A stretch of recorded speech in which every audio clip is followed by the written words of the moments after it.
أعوذ بالله من الشيطان الرجيم بسم الله الرحمن الرحيم السلام عليكم ورحمة الله وبركاته السلام ورحمة الله وبركاته. إن الحمد لله نحمده ونستعينه ونستغفره ونعوذ بالله من شرور أنفسنا ومن سيئاتنا أشهد أن لا إله إلا الله وحده لا شريك له وأشهد أن محمدا عبده ورسوله لا رسول ولا نبي بعده أما بعد فقال الله تعالى في كتابه الكريم أعوذ بالله من الشيطان الرجيم بسم الله الرحمن الرحيم يؤتي الحكمة من يشاء ومن يؤت الحكمة فقد أوتي خيرا كثيرا وما يذكر إلا أولو الألباب Sadaqallahul azim wa sadaqa rasulul karim wa nahnu ala dzalika minasyahidin. Bapak Ibu yang dirahmati Allah Subhanahu wa taala, kembali dan senantiasa kita bersyukur kehadirat Allah Subhanahu wa taala. Alhamdulillahirabbil alamin. Allah masih memperkenankan berbagai macam nikmat dan karunia untuk kita, dan khusus yang berbahagia pada hari ini guru kita Al-Mukarram Ustadz Mustaqim Al-Ansari yang baru saja dikaruniakan tambahan nikmat oleh Allah Subhanahu wa taala dengan kelahiran cucu beliau. Jadi beliau masih muda tapi sudah banyak garis penggantinya, insyaallah. Mudah-mudahan semuanya menjadi anak-anak yang soleh dan solehah. Dan juga nikmat yang tidak terhingga Allah berikan kepada kita semua, wa in ta'uddu ni'matallahi la tuhsuha, yang kalau seandainya kita hitung maka enggak sanggup kita menghitungnya. Salawat dan salam buat junjungan kita baginda Rasulullah sallallahu alaihi wasallam. Allahumma salli wa sallim wa barik ala hadan nabiyil karim sayyidina Muhammadin alladzi arsaltahu rahmatan lil alamin.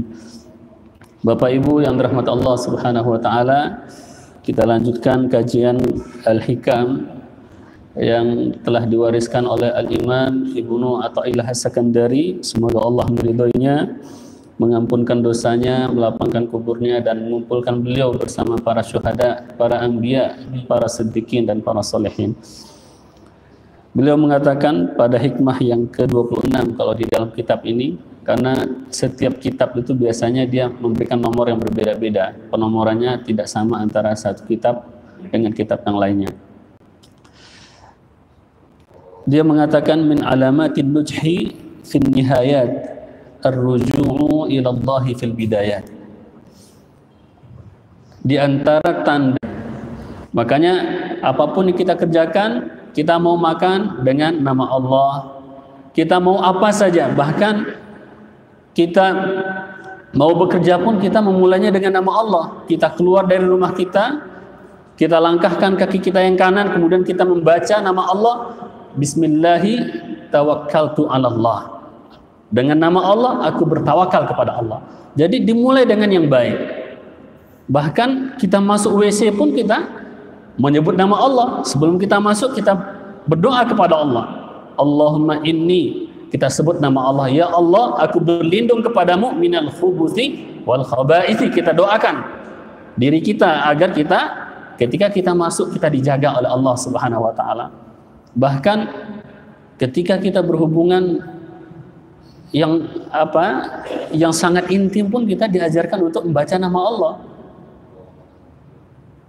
Doanya masih ingat Pak ya? Kalau yang masih sering praktek mungkin masih ingat, tapi takutnya kadang-kadang karena ya masih ingat kata Kiai Sahal itu namanya doa nyoblos. Jadi kita diajarkan bahkan dalam hal yang sangat-sangat intim seperti itu kita diajarkan untuk menyebut nama Allah. Kenapa? Kalau seandainya kita mulai dengan nama Allah, kita bawa Allah di dalamnya, kata baginda Rasulullah, dalam hubungan mereka ketika itu, kalau seandainya mereka sebut nama Allah sebelumnya, maka kalau seandainya Allah takdirkan di antara mereka ada anak pada malam hari itu, maka tidak akan mampu setan untuk menguasainya. Maka akan dijaga oleh Allah SWT dari setan. Makanya kita lihat mungkin anak-anak sekarang banyak yang dikit-dikit kesurupan gitu kan, diganggu setan gitu. Jangan-jangan proses awalnya nggak bagus gitu.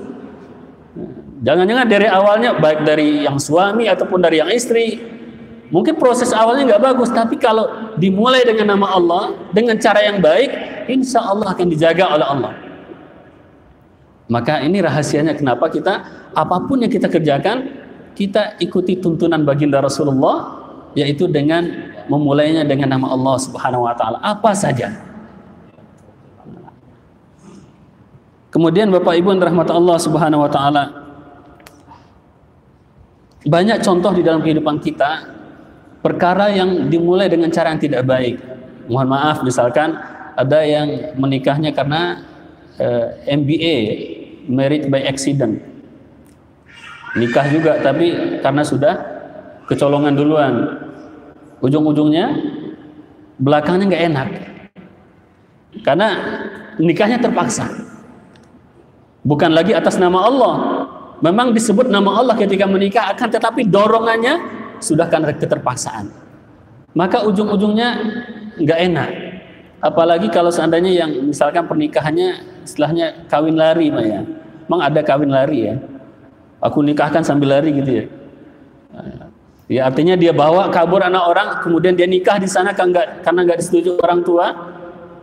Ujung-ujungnya berhubungan dengan keluarga susah karena sudah mengecewakan keluarga. Walinya tidak merestui, hubungan dengan wali rusak, nanti ujung-ujungnya ke anak-anak juga demikian.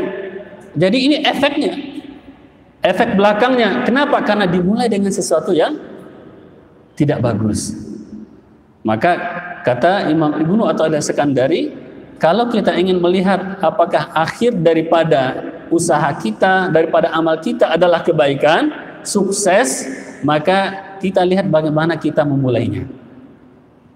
Jadi beliau mengatakan min alamatin nudhi fil an-nihayat, bahwa di antara tanda suksesnya seseorang itu di akhir, ar-ruju'u ilallahi fil bidayat. Dia merujuk kepada Allah, dia kembali kepada Allah ketika dia memulai apapun yang dia lakukan itu.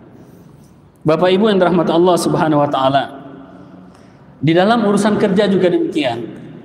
Barangkali kita sering mendengar apa yang disampaikan oleh guru kita, baik oleh guru kita Ustadz Al-Mukarram, Ustadz Al-Mustaqim, ataupun pada hari Senin pekan ketiga kita dengarkan dari guru kita Dr. Ruslan, bagaimana kita meraih rezeki yang berkah. Di dalamnya kita amanah, di dalamnya kita jalankan syariat Allah Subhanahu wa Ta'ala. Maka termasuk juga di antaranya adalah bagaimana kita memulai.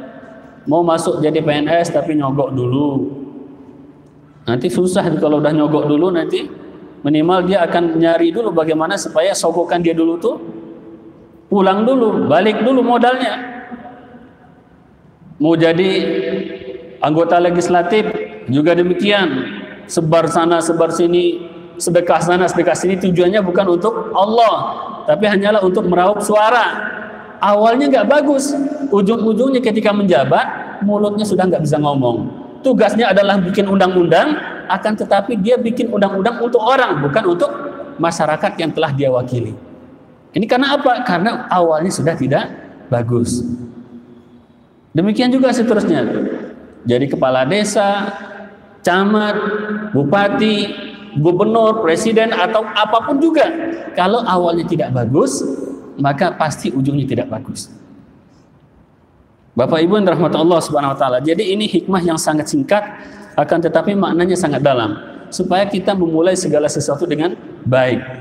Memang pernah kita bahas juga salah satu hadis di dalam hadis Arba'in, yang di situ Rasulullah SAW menyampaikan bahwa ujung daripada hidup kita ini adalah yang menentukan. Kita diciptakan dari segumpal darah, kemudian seterusnya sampai kita mati.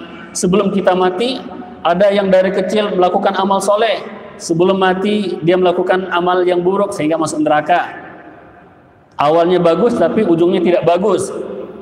Atau sebaliknya, awalnya tidak bagus tapi sebelum dia meninggal dia taubat, beriman kepada Allah, mati dalam kondisi beriman, bagus khawatimnya. Memang demikian, akan tetapi kalau kondisi yang begini ini, berapa orang yang Allah berikan seperti itu? Siapa yang bisa menjamin? Sekarang kita ya foya-foya dulu lah. Sekarang kita berleha-leha dulu, bermaksiat dulu. Siapa yang bisa menjamin bahwa kita tidak akan mati dalam kondisi tidak bermaksiat kepada Allah Subhanahu wa taala? Susah Bapak Ibu untuk mendapatkan husnul khatimah. Dan salah satu syarat dan caranya kata para ulama adalah dengan istiqomah. Kalau kita istiqomah, maka insya Allah ujungnya adalah husnul khatimah. Cara istiqomah itu adalah mulai dengan yang baik.